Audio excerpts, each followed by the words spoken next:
Կարենը շատ լավ, ասենք երիտասարդ էր, բացի դրանից, որ շատ լավ զինվոր էր,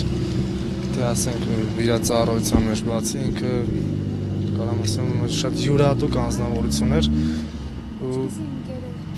շատ լավ, ասենք թե իր, ասենք մանկուց ճանաչում եմ, ինքը շատ լավ մարդ, շատ լավ երեխա ու չենք ցանկանա, ասենք որ իր այդ նման դեպք լիներ, իսկ հիմա ասա Հայաստան չէր ցանկանա, բայց չգիտեմ, ես ոնց կարամ ասեմ, բայց ամեն դեպքում սենց չպետք է մնա ու սենց չպետք է լիներ։ Հակառակորդին պետք է ցույց տանք, որ ունես չի, որ մենակ տենց իրան կարան տես։ Էլ իրանք վախկոտ են, տենց պետք է վախից են անում միշտ էլի։ Բայց հայերը, ասենք, մենք մեր հայազգը հաստատ պատասխանը կտա ու ես համոզված եմ, որ իրանք փոշմանեն իրանց արածի համար։ Ուղղակի ափսոս, որ նման ասենք մարդ կյանքից հեռացավ։ Ինքը տրամադրված էր ծառայությանով, ես իրան չեմ տեսել, որ ինքը ծառայությանից պատմի, բայց ինքը շատ լավ տրամադրված է եղել ու չի վախեցել ինքը, որ կարող հանկարծ ինչ-որ դեպք լինի, հա։ Չի վախեցել, ինքը ասենք ուժեղ հպարտ զինվոր է եղել։ Թեկուզ կարճ է ծառայել, բայց ինքը կարողացել է։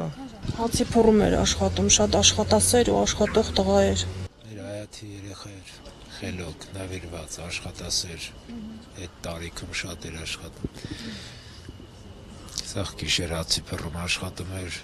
շատ խելոք, որպես լավ երեխա, նվիրված ընտանիքին այդ տարիքում երևակայի երկու աղբերն էլ էլի սահմանի վրա են ծառայել եղնիկներում, թե ինքն էլ մատաղիսում էր։ Շատ հանգիստ երեխա էր ինքը, շատ ագրեսիա չունեցել երբեք։ Միայն լավն եմ տեսես այդ տղոց, ու այդ բան չընկրեց։